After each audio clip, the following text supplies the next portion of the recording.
Today, we're going to talk about how you can create video impeachment clips in Trial Director. So in the last video, we went over how to import a synced video deposition file into Trial Director. In this video, we're going to talk about, now that you've got it in, how do you make those impeachment clips? So let's head over to Trial Director now. I'm in the Transcript Manager tab on the bottom of the screen, and I've already imported a transcript. If you don't know how to do that, check out the video in this link up here, and that will tell you how to get the video files in there. Once you have them in, let's get that loaded up, and let's double click on the ASCII transcript in order to get that loaded into our work area. So ideally what you would do is you would have your cross-examination script, and each concession or fact that you need to get out of the witness would be cited to a page and line range in the deposition transcript. And then you can go through, once you have that outline made, and make all of your impeachment clips. But if you only have one or two that you want to make, I'll show you how to do that right away without having like the list in front of you. So in the last video, we went over how to import the synced video deposition file into Trial Director. And once you have that in here, let's take a look in Trial Director and see how we can make those clips. Now, I'm in the Transcript Manager section in Trial Director, and I have this deposition open, and I've double clicked on the transcript to get it loaded into my work area in that center there. Now, there's two main ways that you could do impeachments in Trial Director. The first way is to do it on the fly. Like, let's say you heard something on cross and all of a sudden you want to go find that page and line number and immediately just throw that up. The other way to do it is if you have made the clips ahead of time. That's the way that I recommend. And some people say, well, how do I know where the deponent is going to lie about something? My answer is, you know about the facts that you need to get that are material and relevant to your case and the cross-examination. And in your script, you probably even have certain concessions, maybe even cited to the page and line, which is something that I recommend. So once you have that cross outline made, go through and all those places where you need to make sure you get that certain concession or admission, figure out what those page and line ranges are, and then you can make all of your clips. First, let me just show you how to do it really quickly. If you haven't done that, or if there's something new that came up and something you weren't expecting, now you want to impeach. So I've got the transcript loaded up. I'm going to go and just scroll down to a random portion here. Page 49, lines 7 through 13. I will select the page and line range that I want, right click, and then I can immediately present selected text in presentation mode. Once I click on that, I'll switch over to my jury screen, and on the jury screen, it'll pop up and it'll start playing. Yeah, some. I mean, it's not my go-to because the Handbook of Pharmaceutical Excipients is, if I'm going to learn about excipients and keep it current and that sort of thing, but certainly. And that's my clip, and it worked out pretty good. I'll hit escape to clear that, and then I could go back to Trial Director and keep working and going through with my cross that way.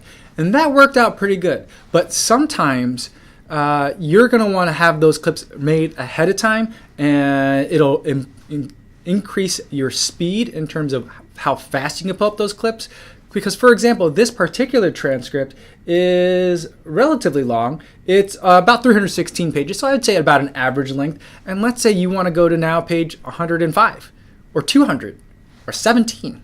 You have to do a lot of scrolling to find it. It could take some time, especially if you don't have that experience of an operator in the courtroom. And so you really want to make your clips ahead of time to the extent you can. Not only because it will make you faster, but also sometimes there's a question and answer. Maybe it's cut off at the end. Maybe you need to trim it a little bit just to make sure things started and stopped in the right spot. So let's go ahead and do that, and I'll show you how you can make the clips ahead of time and also trim them up so that they have exactly what you want. So I'll pick another random kind of portion of the deposition. I'll go somewhere relatively early just to keep things a little bit simpler.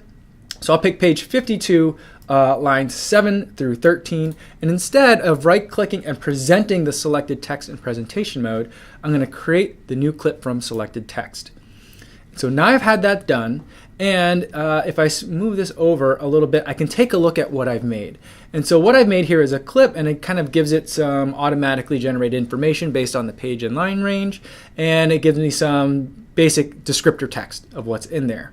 So now that I've got that clip selected, I can go and edit it and trim it just to make sure the start and end points are nice and clean and that no one's talking over each other at the end, or like the next question doesn't start in too early. Things like that are what I'm really looking for. And go to the clip editor once I have that clip selected, and I could see a preview of the text that's there. This is useful in case there's any objections or any colloquy that needs to be edited around. You can do all of that, but to do any of the fine-tune trimming, you're going to want to hit the adjust button right there. And then once you hit that, then you'll start to see waveforms. And so then you could visually see when the question starts and when it ends, and you can test it that way. And so if you hit this play button for the start time, you'll hear like the beginning like second, which is nice because then you don't have to listen to the whole thing. All right, so it starts okay. If I move this playhead further, I can hear what this is and see if that's useful.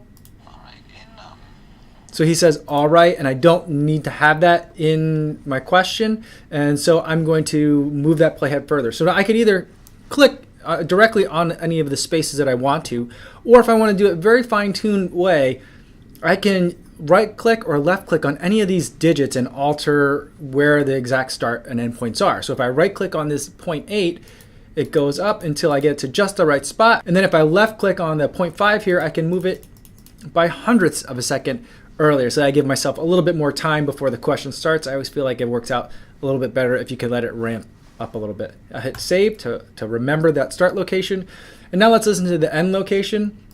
My opinion. All right, and so that I heard that the endpoint was really nice there, and I don't really have to do anything with it. I could just leave it as is. The nice thing is when you hit this play button, you don't have to listen again to the whole clip. You hear just the last second, which is the important part you want to listen for. What I'd like to do though is I like to give a little bit of space at the end, just like I like to give a little space, if possible, at the beginning.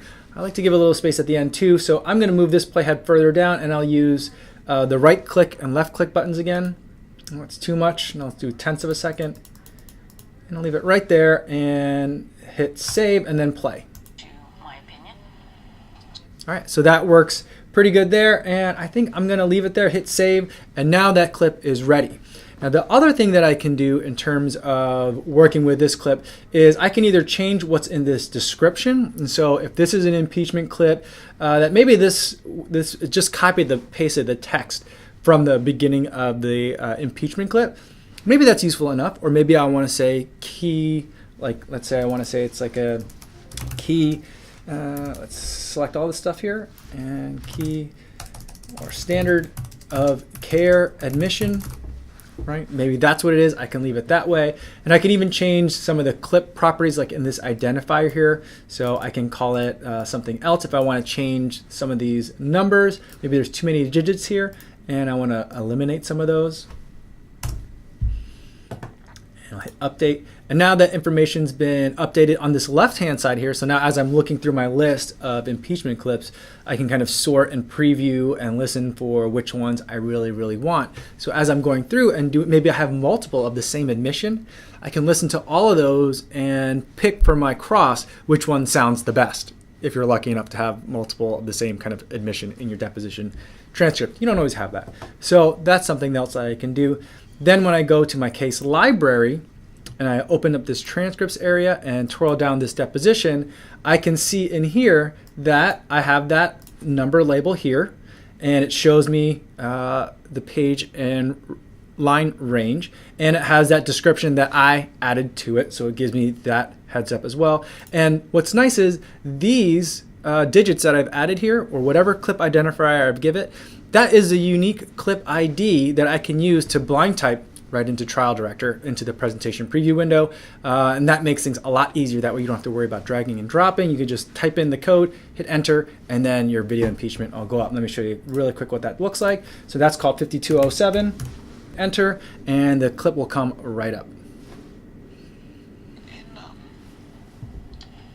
the materials considered exhibit to your... And I'll just pause that, hit escape, to clear it. So that's how you can make a deposition impeachment clip, trim it so that way it's nice and clean and sounds just the way you want, and also even add a unique identifier so that way you can hotkey or blind type it in really quickly during your next cross. So that's the general process that I've laid out a couple of different ways. If you have any questions about making impeachment clips in Trial Director, feel free to leave them in the comments. I'd love to talk to you guys down there. Thanks so much for watching this video, and I'll see you in the next one.